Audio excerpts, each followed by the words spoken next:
Thank you very much. As you know, we passed the continuing resolution in the Republican House today. It was an amazing vote, actually. It showed we want to keep things going and going properly. It was good for a lot of reasons. The Republicans want to keep government open.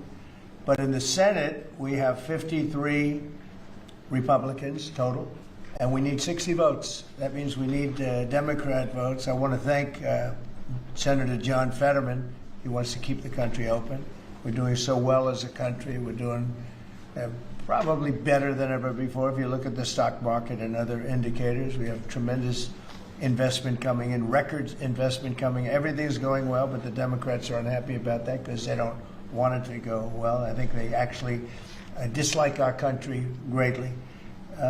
So they want to shut down the country. They want to have open borders. They want to stop the fighting of crime, where we've been very successful. The D.C., as you know, Washington, D.C. is it's a hot place right now. Everyone's having dinners. They're going out all over. There's very little crime. They haven't seen numbers like this in many, many years.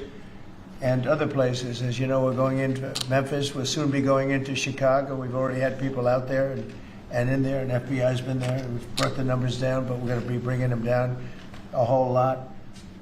But I guess they want crime and we fight crime, and it's a pretty big difference. They want to have men play in women's sports. They want transgender for everybody. And if they don't get everything that they want, all these things that they want that are proven so badly, they want to close our government down.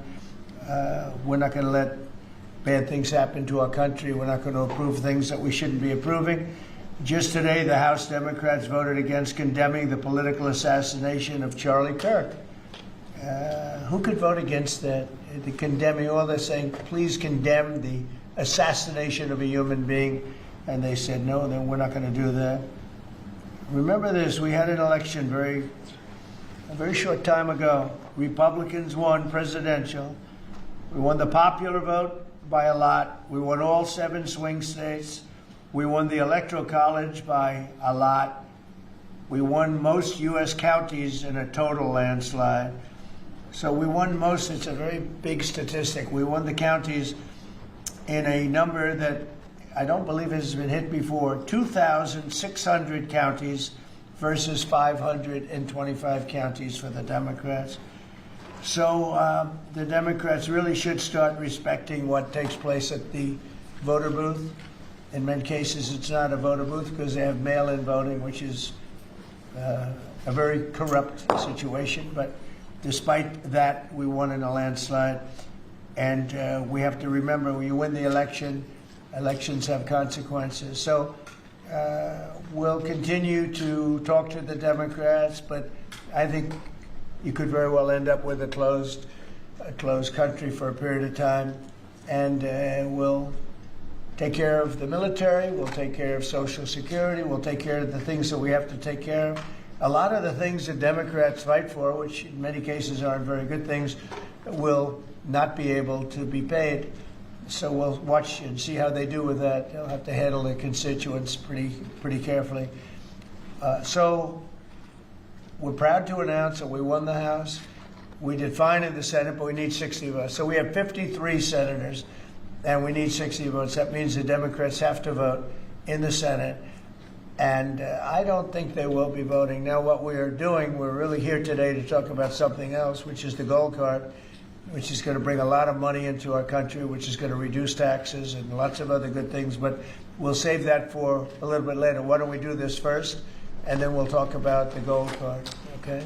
Any questions, Jeff? Your call with President Xi, sir. President Xi, your call this morning with President Xi. It was great. I had a great call with President Xi, and as you know, he approved the TikTok deal, and we're in the process. We have some great investors, some of the biggest in the world, American investors, great people, and we look forward to getting that deal closed. Is it fully approved? The Chinese statements didn't necessarily Well, indicate that. I think so. I mean, when you say fully approved, I don't know what that means. We have to get it signed. I guess there could be a formality. I found his word to be very good. President Xi and I had a long talk. We talked for almost 2 hours, and it started at 8 o'clock.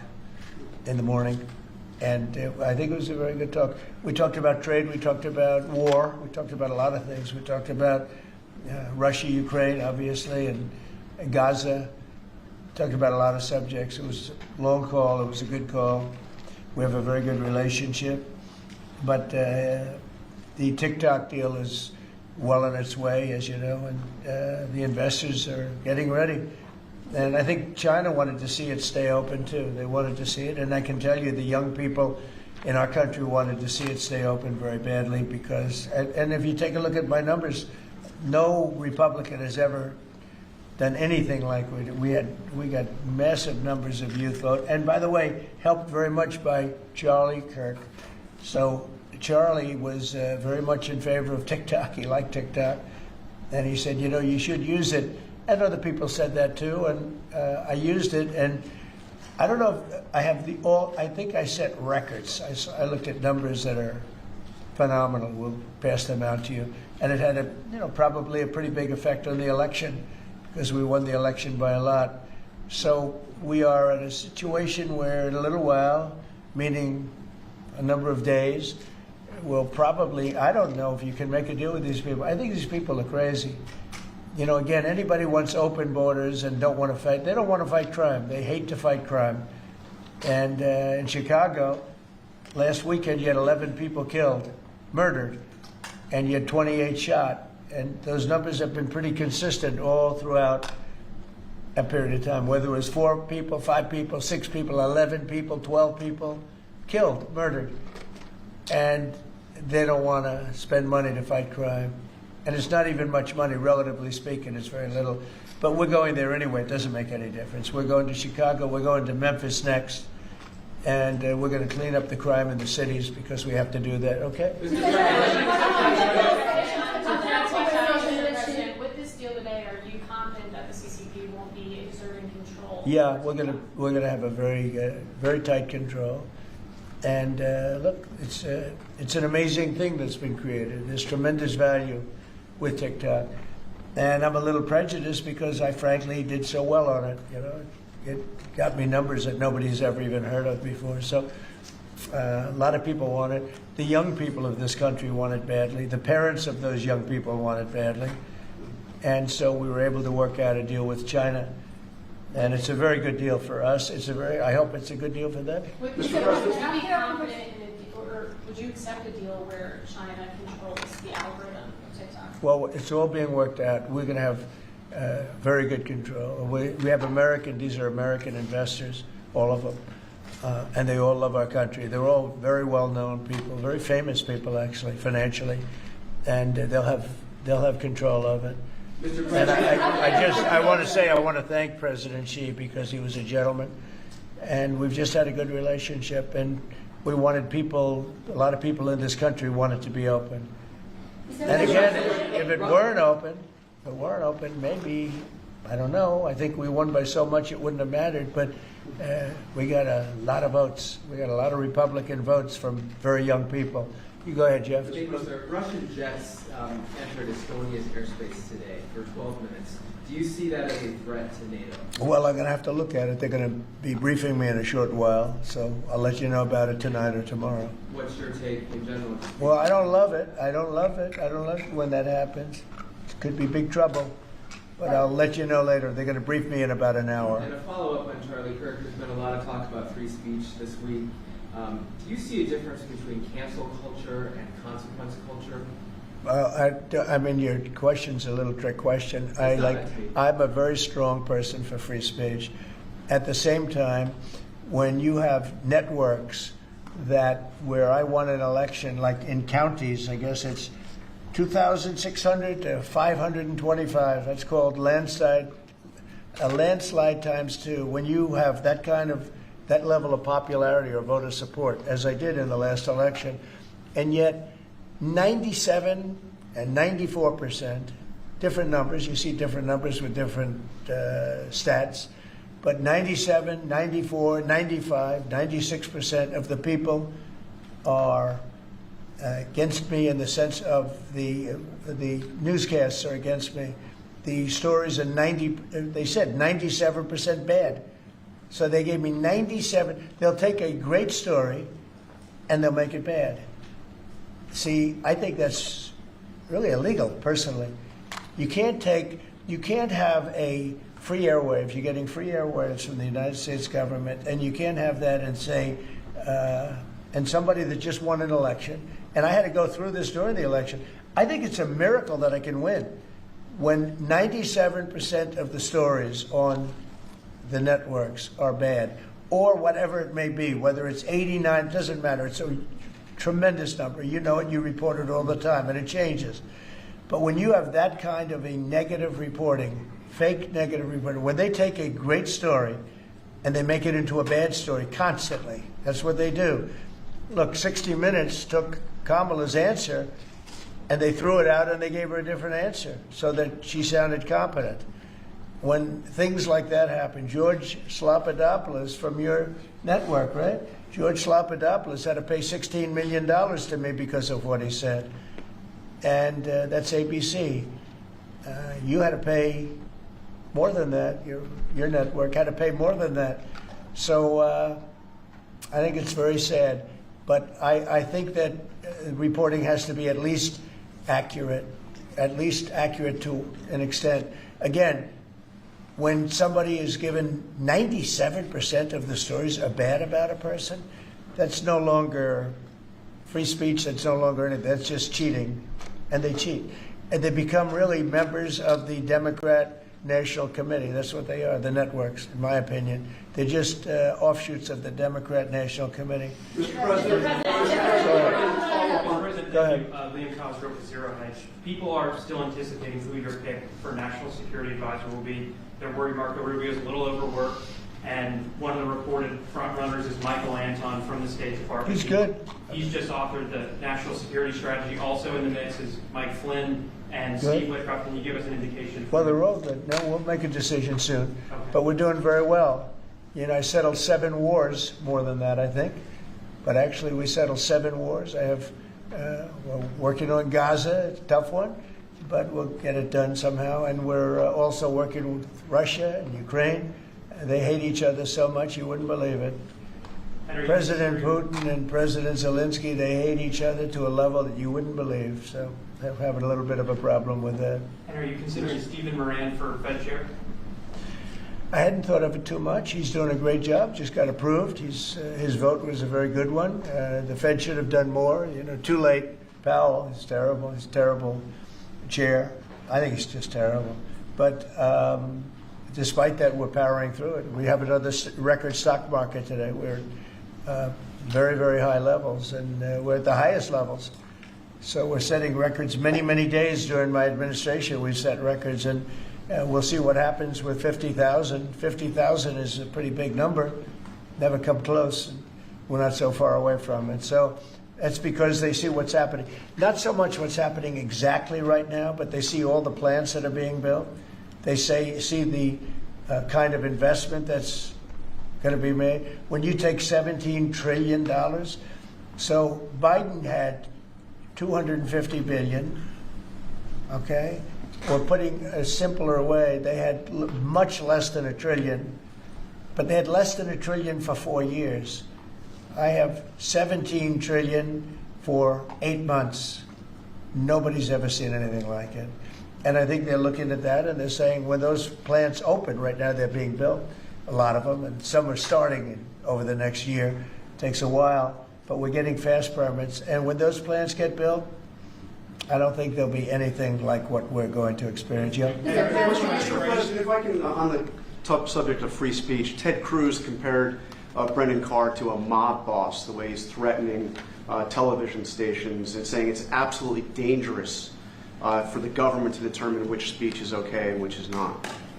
What's your reaction to Ted Cruz? I think Brendan Carr is an incredible American patriot with courage. You know, it used to be, I remember in the old days that networks would have to get licensed, relicensed, and it was always a big deal. You know, they had to show honesty and integrity.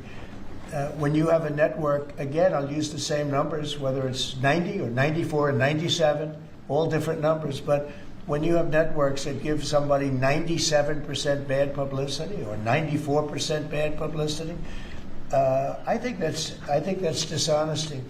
And, you know, they're getting free airwaves, right? You know that, right? You get them for nothing. These airwaves, they make millions and millions of dollars. The news makes millions of dollars. ABC, your network.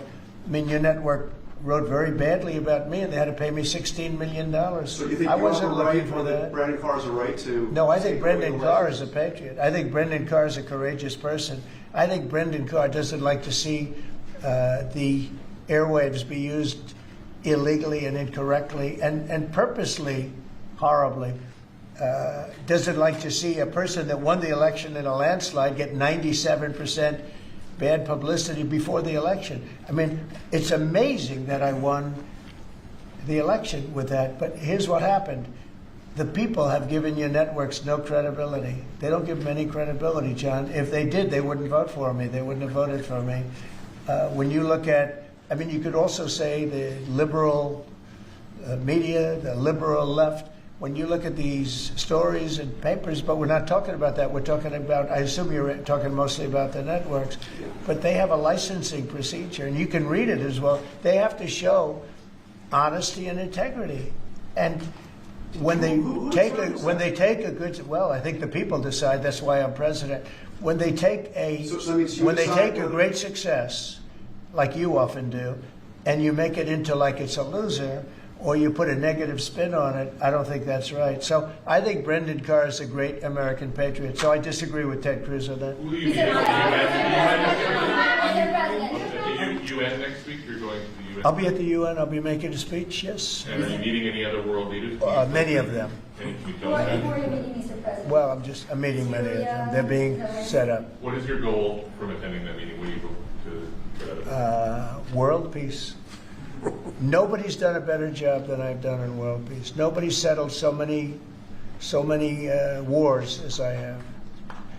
You know, I've been here probably a little bit more than 8 months, and I've settled 7, and that doesn't include the destruction of a vast potential nuclear disaster in Iran, which we wiped out totally. As I say, obliterated. We obliterated it. It's been turned right with this beautiful plane right here. We just ordered some more of them, by the way. The B-2 bomber. Just ordered some more. The more updated version. Not that we needed that. We just need the plane because it was so flawless. These pilots flew 37 hours flawlessly. Not an engine problem. Not a screw. Not a bolt came loose. It was an amazing. Compare that to many years ago, Jimmy Carter, same country, with the helicopters and the problems and the prisoners and the hostages, and what a mess. No, these planes flew 37 hours without a stop. They fueled up. We had 52 tankers fueling the planes along the way. It was an incredible, and every single bomb hit its mark. And then we fired 30 of them from a submarine. What a job that was. And I don't even include that. But that stopped a war. That stopped maybe a catastrophic war. Mr. President. So, so I think that nobody has ever done anywhere near that. Now, on top of that, we're working very hard to get Russia, Ukraine settled. We'll see what's going to happen there. I hope we're going to get it done. President Xi and I spoke to him about it, and I believe that he really would like to see it done also, and I think he's going to work with us to help. What was your Mr. message? President, What was your message to President Xi on the war in Ukraine? What are you asking? Well, it's the same as his message to me. He would like to see it done. He would like to see it. I believe he would like to see it ended. Yes, I do believe. These 2 wars that you were talking about, Gaza and Ukraine, are escalating at the same time. You want to take the stage and the UN back at the stage after these years. Do you plan to setting any kind of red lines for these 2 countries? And you said before, Well, we're going to you see. are frustrated with Putin. Yeah. Are you also frustrated We have a with long Putin? time to go before I get up and speak at the UN, because every day is a long time when it comes to Gaza and it comes to Israel and the Middle East. So we have a long time to go, but Any red you know a lines? lot of my opinions, and remember this, you can't forget October 7th either. People are forgetting October 7th. They forget it too quickly. That was one of the worst days in world history. It was the most evil attack that I think you could really say babies were involved, little babies were involved, and having their heads chopped off and all of the things that took place. You can't forget that. I don't forget that. A lot of people do, but I don't. Yeah, please. How about Go ahead, please. President? What goes into retaking Bagram? Does that require boots on the ground? We'll see what happens with Bagram. We're talking to Afghanistan. It should have never been given up. It was the most embarrassing day in the history of our country. There was no reason to give it up. I was leaving Afghanistan. I was leaving. I was the one that got it down to 5,000 soldiers, but we were going to keep Bagram, the air base. I said it yesterday, and we had an incredible trip, as you know, to UK, and I said it during the press conference. It's one of the most powerful runways ever built in terms of weight, length, and load, what it could take, and we just gave it up for nothing. We gave it up for nothing. There was no reason to give it up. We weren't going to leave Bagram. And Joe Biden didn't know what he was doing. We had a man that didn't know what he was doing. We had a man, by the way, that didn't approve. If you take a look at what's happening in Congress, we had a man that signed everything with almost everything with an auto pen. And he didn't tell the people from the auto pen, whoever was using it. The one man that used it predominantly said that Biden only spoke to him twice, and it was only about the weather. Okay, it was about nothing. So those pardons that he gave are illegal. He gave illegal pardons. And that includes the congressman that destroyed and deleted all the information from J6. They deleted everything because it turned out that they were wrong. It turned out that I offered 10,000 National Guard or soldiers, whatever they wanted, and you wouldn't have had a problem. And they turned it down. Nancy Pelosi turned it down, and the mayor of Washington, D.C. turned it down. They deleted everything, and they destroyed it, illegally destroyed it. And Biden gave them a pardon. And Biden gave a lot of other people pardons that, frankly, would be in jail if it wasn't for those pardons. But those pardons now are illegal, according to just about everybody. What was your On Letitia James, are you disappointed that the U.S. Attorney for the Eastern District of Virginia has not prosecuted Letitia James? Do you intend to fire him? Well, we're going to see what happens. I am not following it very closely. It looks to me like she's very guilty of something, but I really don't know. I know that the U.S. Attorney from the Eastern District, or from that district in Virginia, that he was approved by 2 Democrat senators who, in my opinion, are among the worst.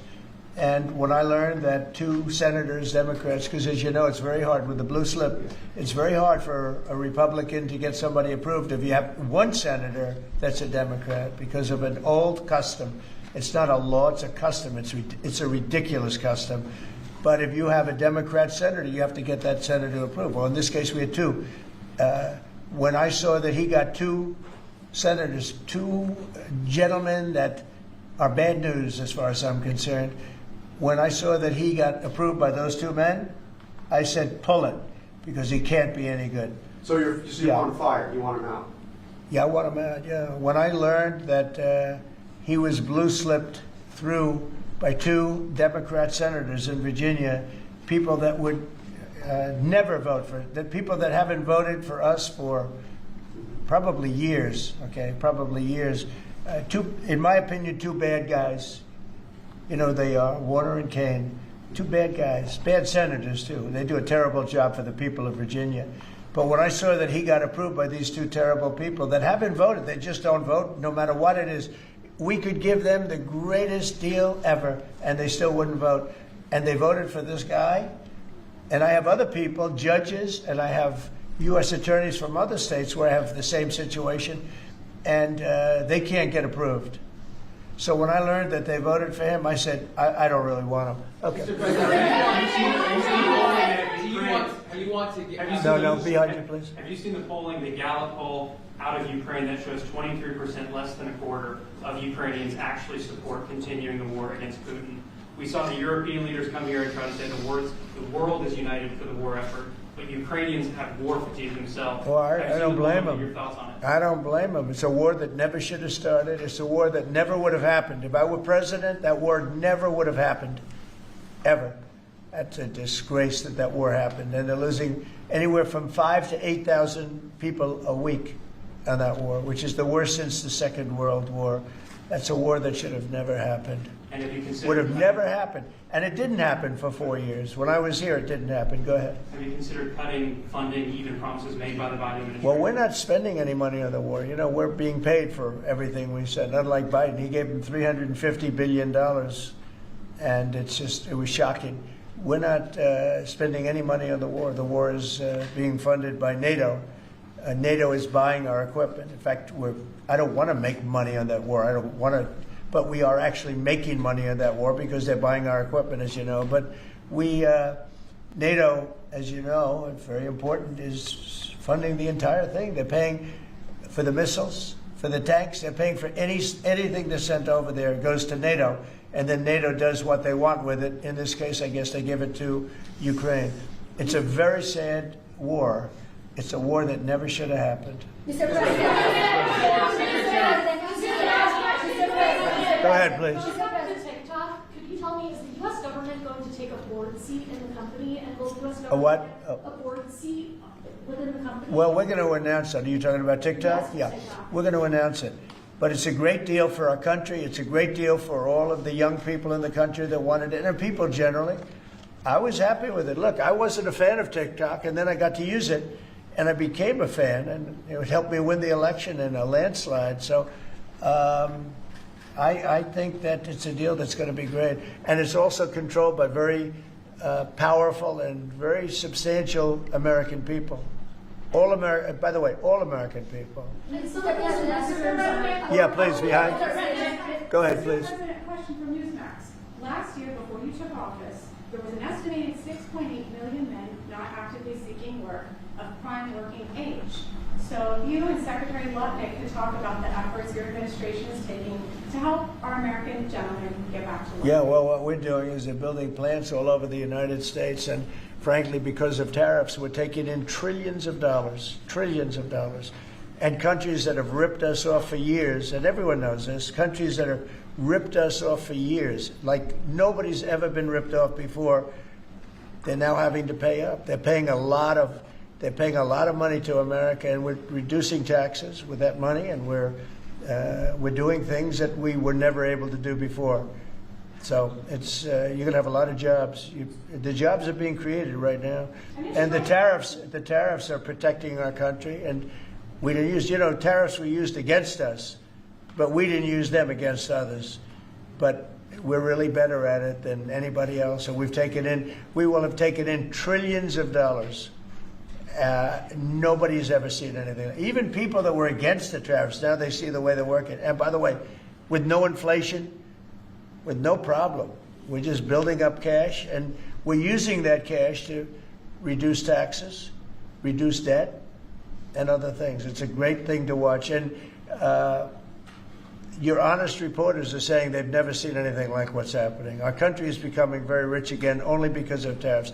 If we didn't have it, if I didn't get elected, this country it was a dead country. Look, we were a dead country a year ago, and now we're the most successful, most vibrant country anywhere in the world. Oh, Sean? Nice to see you. You look good on television. Thanks, sir. Good. Tonight, in a few minutes, Steve Bannon will appear on my show. Good. He floats the idea that you should dual hat Secretary of Treasury Scott Bessent, not only as Treasury Secretary, but as interim Fed chair. Would you be willing to entertain that? In other words, you like Scott. Yes, sir, very much. So do I. And I like Steve, too. Okay. Would you like to see that? Him dual Well, hat? it's certainly an interesting dual. It can save a little bit on salary. I think I could maybe make a deal where we just give him one salary. I have a couple of them. I don't think you need I have Marco. No, I don't think so. And we have Marco who's got about 3 positions, right? He's doing great also. No, I don't think that's going to be necessary. Actually, I went to Scott and I talked to him about that position, and he loves what he's doing right now. So, he's not in the mix because he loves being Secretary of the Treasury. Quick follow-up. Today is the first day of early voting in the Commonwealth of Virginia. Are you planning on campaigning for Winsome Sears, John Reed, or Jason Mayaris? Well, I'm going to have to look at some of them. As you know, it's sort of a semi-local election. I've been watching it. I've been seeing the ads. I would appreciate it as a Virginia voter. Who do you like of the group? Who do you like? The whole ticket did, sir. All of them? You like them? All right. Yes, sir. Well, I'll take a very strong look. Appreciate Okay. that. For you, I'm going to look. Mr. President, Secretary Kennedy's panel on vaccine changed Yeah. its broad recommendations on COVID-19 vaccines today. Are you comfortable with that change, or would you like to see Americans take the vaccines that were developed under your tenure? Yeah. Well, the vaccines, according to a lot of people, and if you look at charts, have had a tremendous, Operation Warp Speed. It was, just according to just about everybody, was one of the greatest things that any president has ever done in this country. So we're very proud of it. I'm very proud of it. I'm also very proud of Regeneron and some of the things that came out of, all of the labs and all of the research that we've done. So I don't know exactly what the final determination is, but I had the vaccine. I was very happy with it. Here I am, right? Here I am. Have you had it again recently? Bobby Kennedy seems to be undoing what you did with No, I put him in. I put him in there because I want to have opposite views. That's okay. I think we're going to have something very, very big coming up soon on autism. Autism is totally out of control, and one of the biggest, one of the most important things that, in my opinion, I had to do is to see what's going on with autism. And we're going to have a news conference early next week on autism, and I think you're going to see some things that are amazing that we've learned that somebody else wouldn't have learned. It's out of control, autism, out of control. And I think we maybe have the reason why. But is Bobby Kennedy going too far and unwinding? Well, I don't know. He's saying for older people. Vaccine? Yeah, he's saying for older people. A lot of people agree with that. And but I can tell you this: Operation Warp Speed, one of the greatest things a president has ever done for this country. And you can say the world, because when we came up with that vaccine, the whole world opened up. But I put Bobby there as somebody that will go either way. And I want, I want the facts, but I also look at facts from Pfizer, where they spent a lot of money, and the other drug companies, they spent a lot of money on finding out the results after the fact, and the results were amazingly good.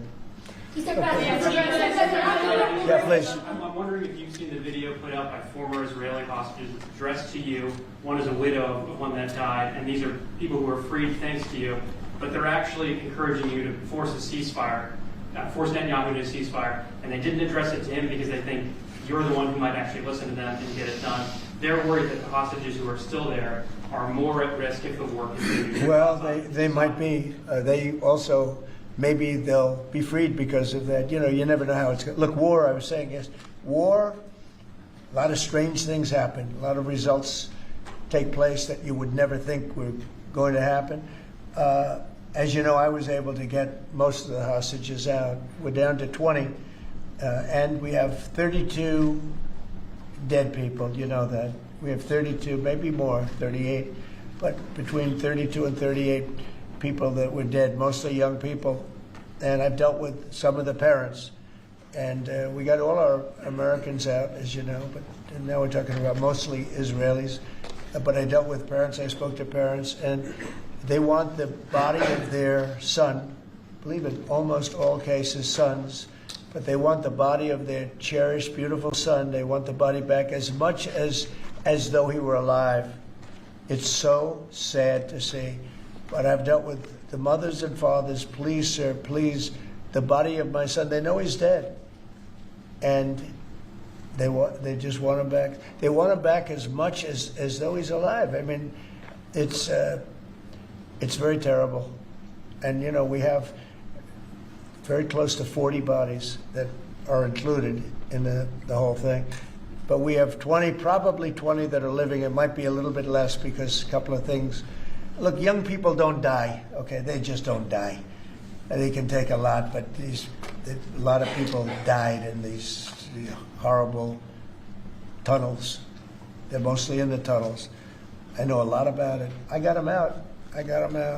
But I always said the last 20, when you get down to the last 10 or 20, it's going to be very tough. It's a nasty situation. You can't forget October 7th, but it's a nasty situation, terrible. It's a Mr. terrible President, on thing. Gaza, the UN concluded this week that Israel committed genocide in Gaza. What are your thoughts on that? Well, I haven't seen that. I'm looking at it, but did anybody commit genocide on October 7th? What do you think about that? That was genocide at the highest level. That was murder, genocide, you can call it whatever you want. But little babies were chopped in half. Arms were cut off people, heads were cut off people. That's genocide. That's genocide also, I guess, What right? do you think? President, on TikTok, you referred to getting a fee from that deal. What is that fee? Well, between U.S. it hasn't been fully negotiated, but we'll get something from the standpoint that You get a sense we of worked it. hard, we put up a lot, we spent a lot of money on letting this come and letting this, it's a very, very big deal. It's a very powerful deal. And the United States really, I see it. I mean, people were saying, save TikTok, save TikTok. So many people. It's a big thing. And, China can be very proud that they were able to get that started. And so I very much appreciate President Xi's working with us on that, very much. The thing is still up in the air. What comes next after designating Antifa? Well, we have others that we're going to designate too, but we're going to look at the people that funded Antifa, see who they are, where they came from, and why they did. Have you seen Portland at all? If you take a look what's happening in Portland, it's amazing. This has been going on for years. It's just people out of control. They're crazy. We're going to stop that very soon. We have to get rid of a couple of other problems first. We're going to get rid of the problems in Memphis where you can't even walk a block without getting shot. We're going to get rid of the problems in Chicago. Chicago's a great city and we have to save it. We have to save it. I told you I had the head of the Union Pacific Railroad in my office and I said, so what do you think? You go to every city, you have railroads in you are the biggest railroad, beautiful railroad, he's a great guy. I said, what do you think? He said, sir, save Chicago. Don't let it go down. Save it. The way he said it was so meaningful to me. It was like terrible. In a way, it was terrible. Save Chicago. Who would ever think that we'd be sitting here talking about saving Chicago? Chicago's a great city. They have a terrible mayor. Terrible. He's at like 5% approval rating. He's an incompetent person. They have an incompetent governor, in my opinion. He's incompetent. 11 people get shot, and he says crime isn't a good shot. I mean, they're losing 4, 5, 6 people a week, getting killed by bullets, by knives. And then he says how wonderful it is, Chicago. So, well, it might be wonderful for him. I think they're afraid. Look, he's not a stupid guy. I really believe they're afraid to say, politically, I guess, from an ideology standpoint, from a democratic standpoint, he is afraid to say the fact that they have a very unsafe, very dangerous city. He should say, I'm going to call President Donald Trump and I'm going to ask him to send in the troops, to send in the National Guard and clean this hellhole up. Because Chicago can be a great city again. I'll tell you what, Washington, D.C. is a great place again. It's booming. And the restaurants are booming. And 6 months ago, 7 months ago, nobody could go outside. And even just walking around the White House, people here are thanking me for what I've done. They're thanking me. They're saying thank you. And I almost know what they mean because they can walk to work. And even when they took Uber and they took other forms of transportation, they felt unsafe because the car was hijacked while they're in there. They take a car and it's being hijacked as they get into the car. And they did that for safety. And now we have a safe place. We've taken 1,500 people out of career criminals have been taken out of Washington, D.C. And we weren't very nice about it. Do you know? What do you think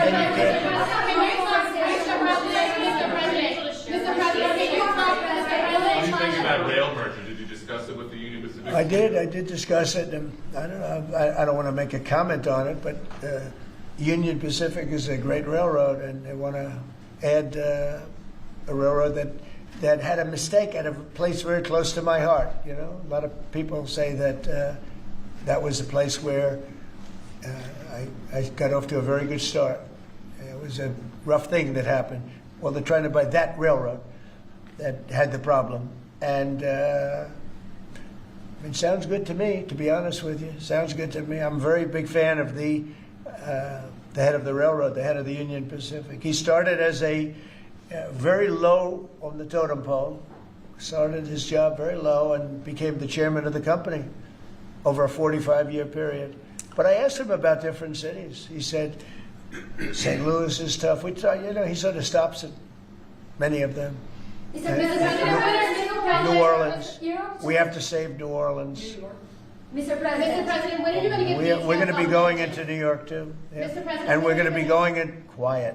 You're really obnoxious. I'm not obnoxious, but I'm trying to ask you, what about your plans You are for really Memphis? obnoxious. I'm not obnoxious, but I Okay. am asking, what are your Okay. plans for Memphis? Many people I'm not going to talk to you until I call on you.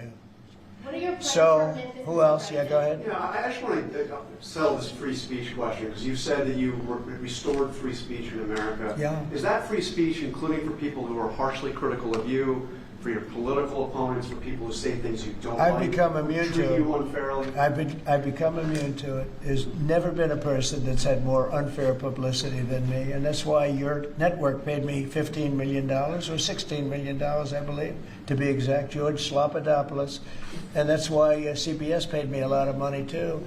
And that's why I sued the New York Times 2 days ago for a lot of money. Because I'm winning. I mean, I'm winning the cases, and the reason I'm winning is because you're guilty, John. You're guilty. ABC is a terrible network, a very unfair network, and you should be ashamed of yourself. NBC is equally bad. I don't know who's worse. I think they're equally bad. And, for you to stand there and act so innocent and ask me a question like that. But look, you paid a big price because you were dishonest, John. The reason I won that lawsuit was because you were dishonest. You were proven to be dishonest. And so you can't sit back and just say, oh, well, what do you think? Like you're some wonderful person. You're not a wonderful person. Frankly, you're a terrible reporter. You know it, and so do I. Okay, here's what we're going to do. Here's what we're going to do. We're going to talk about something that's going to reduce our taxes greatly. That's going to hopefully bring some great people into our country. As you know, right now nobody's coming in because we've succeeded in closing. We've closed the border very successfully. I think you will agree. We had nobody come in for the last few months. I mean, it was actually said zero. Even I can't believe zero, but the numbers are put out by very impartial people or people that have a tendency to be on the left. And they actually said for the last 3 months, nobody came in. We have a very strong border. It's a closed border. People are coming into our country, but they're coming in legally. It's a beautiful thing to watch. But we are doing something where rather than coming into the border, 25 million people came into our country during Biden. One of the saddest things. The worst thing, look, he was horrible in inflation. He was horrible in just about everything you could be. I don't think he was good on. He wasn't even fair on anything. It was a horrible administration. He was the worst president in the history of our country, and we have to mop it up. The hardest thing that we have to do is to get rid of the criminals that he allowed into our country from prisons, from mental institutions, gang members, drug dealers. And we're getting them out, and we're getting them out fast, and we're making America safe again. Great again, but we're making America safe again. And it's an honor to do it. But this is an unforced error. What they've done is just an unforced error. So I'm going to ask Howard to speak. Howard's done a fantastic job, as you know, Secretary of Commerce. And I'm going to ask Howard and Will. Will, could you just give a quick description of what we're doing and what we're signing, etc.? And yes, sir. I will do that. Go ahead. We have 2 items for your attention today, sir. A major focus of your administration has been shifting the conversation and shifting the policy dynamics around the issue of immigration, closing the border, preventing illegal immigration, but also, as is the case with the executive order in front of you, opening new pathways for truly extraordinary people to come contribute to America instead of taking away from it.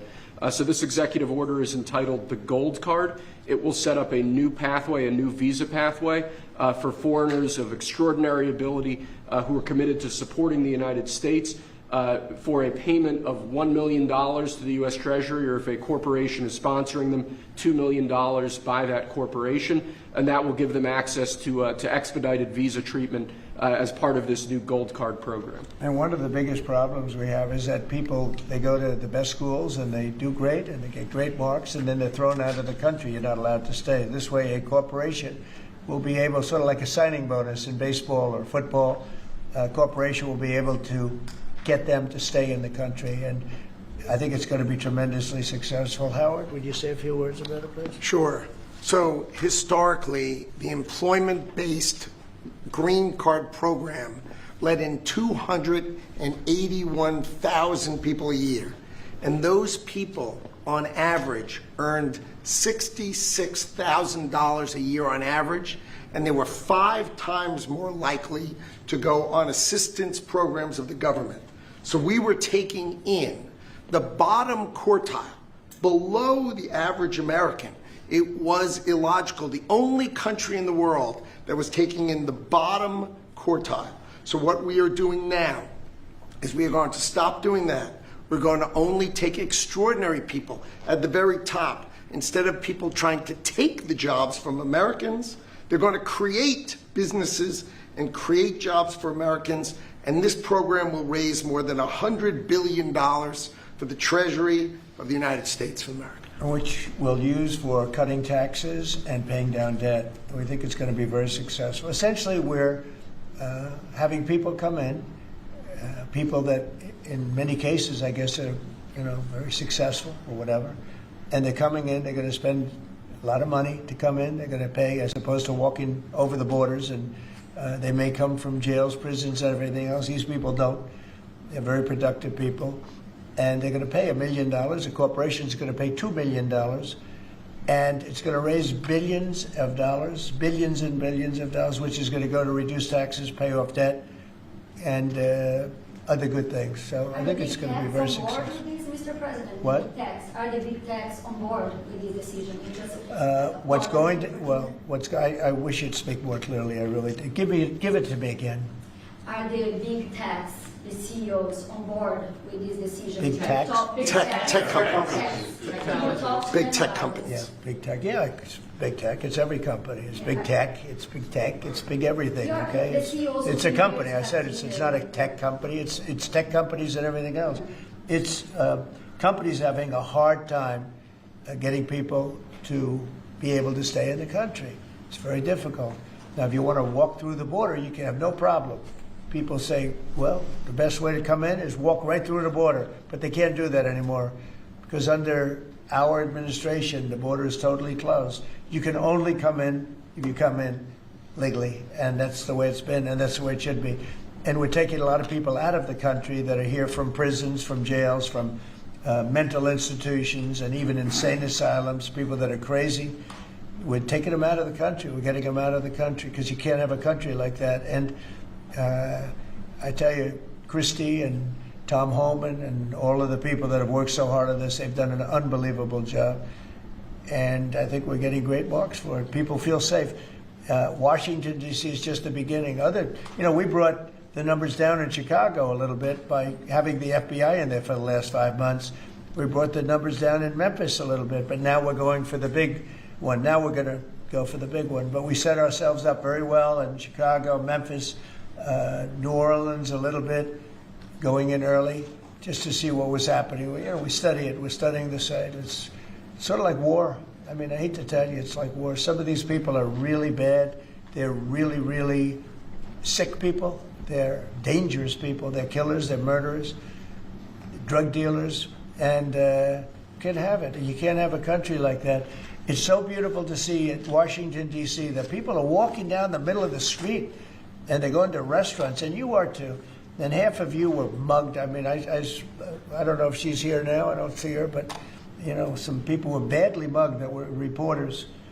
2 of the people right standing in the back of the room were mugged, and not going to have that anymore.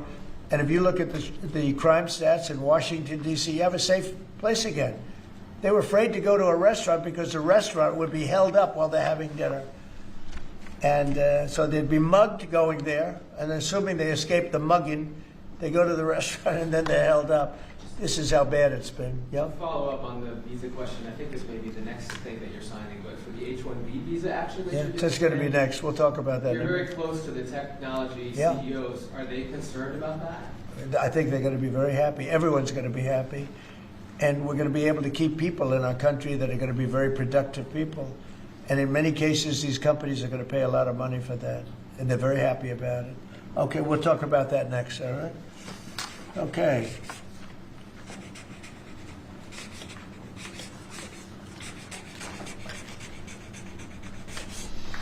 my friend. Why don't you keep that, okay? Thank you.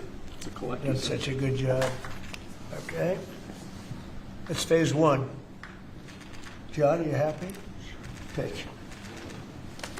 Okay, let's go. Thank you, Mr. President. One of the most abused visa systems in our current immigration system has been the H-1B non-immigrant visa program.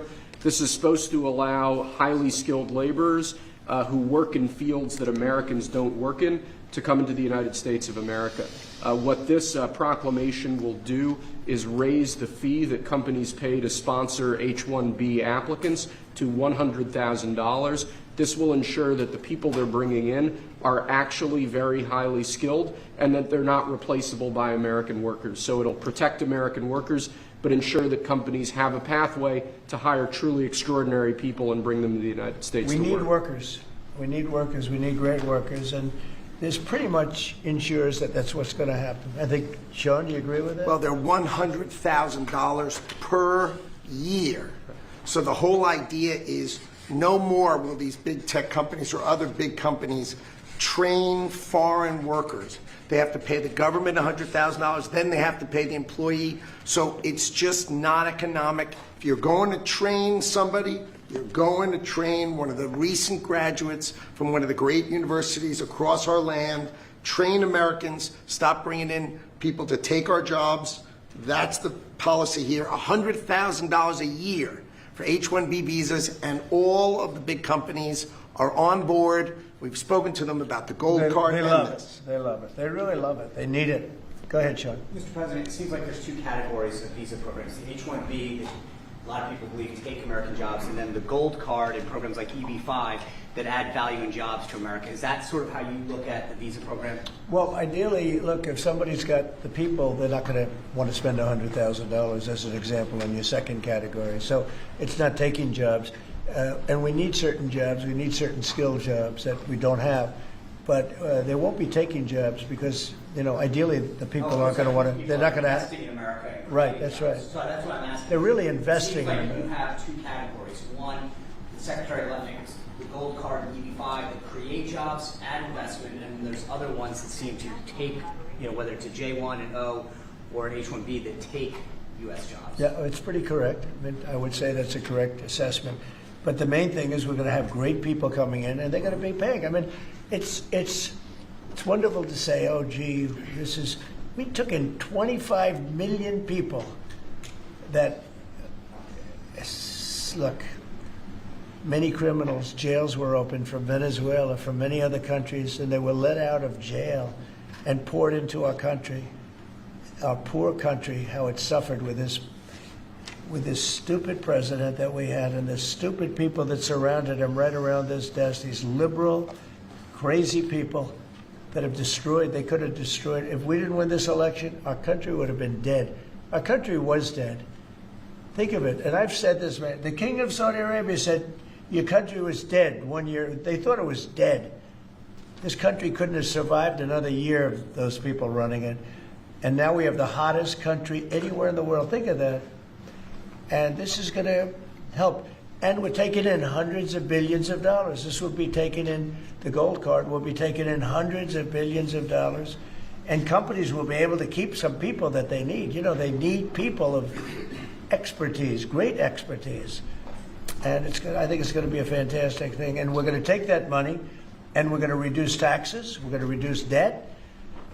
We have a very, very strong country. We assuming everything works out great with the lawsuit that we have a lawsuit that's inspired by foreign countries that ripped us off for 25 years.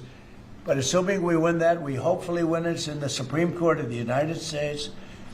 We have a country that no stopping us. We're rich, we'll be rich. We can take care of poor people. We can take care of our military. We can take care of everything. We can take care of beyond the country. We can help take care of the world. That we don't, it would just be the same struggle that we've had for years where other countries charged us tariffs and they ripped us off. Our country has been ripped off more than any country in the history of the world. And now we're doing what we have to do. We're taking in billions and billions of dollars at levels that nobody has ever seen, trillions of dollars. and we're using it to reduce debt. We're using it to reduce taxes. The great big beautiful bill is a big tax reduction. It's being paid for by the tariffs, and people are paying a lot less money in taxes. They're being, think of it, no tax on tips, no tax on Social Security, no tax on overtime. It's an unbelievable phenomenon. It really is. It's the golden age. We're making it the golden age. Without the tariffs, it would be impossible.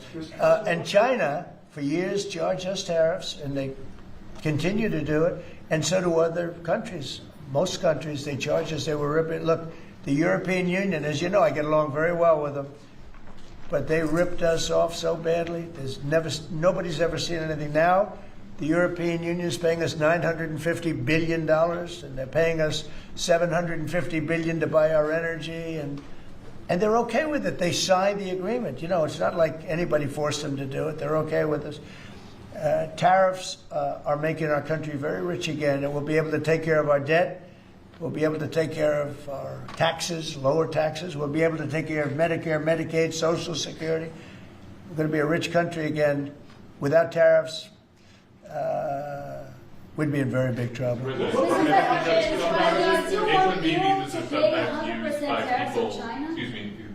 H-1Bs are sometimes used by people already in the country legally. On other visas or student visas, does this apply to them or to renewals, or does it only apply to people applying for the first time from abroad? Renewals, first times, the company needs to decide, do they want, is that person valuable enough to have $100,000 a year payment to the government, or they should head home and they should go hire an American. The whole idea, it's annual, and it's for total. It can be a total of 6 years. So $100,000 a year, so either the person is very valuable to the company and America, or they're going to depart and the company's going to hire an American, and that's the point of immigration. Hire Americans and make sure the people coming in are the top people. Stop the nonsense of letting people just come into this country on these visas that were given away for free. President is crystal clear. Valuable people only for America. Stop the nonsense. And remember, the country, yeah, fee to America. The country would rather not have to pay $100,000, but and they'd rather, how do you do that? You hire American. So there's an incentive to hire American. But there may be instances where it's better off doing it through expertise or whatever it may be. But they're both unbelievable, whether it's a gold card or anything else that we talked about today. And that includes talking about freedom of speech, because our country has been decimated by bad people, very bad people, people that love crime. They love crime. Explain it to me. They don't want to have our military go in and save lives. But when you go and ask the people, do you mind having the National Guard come in if it meant safety? They look at the questioner like, what's wrong? What kind of a stupid question is that? Of course they do. We're going to have a safe country again. We're not going to have people shot, 11 people shot. Think of it. In Chicago, over a period of 6 or 7 weeks, 55 people were murdered. And then you have a governor saying how wonderful it is. It's not wonderful. It's a very unsafe.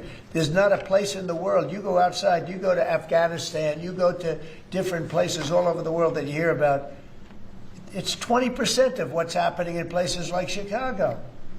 And you think of them as unsafe. Mexico City, it's a tough place, dangerous place. The crime rate is lower. Think of it. What's happening to our country, we're not going to let it happen. And I think I got elected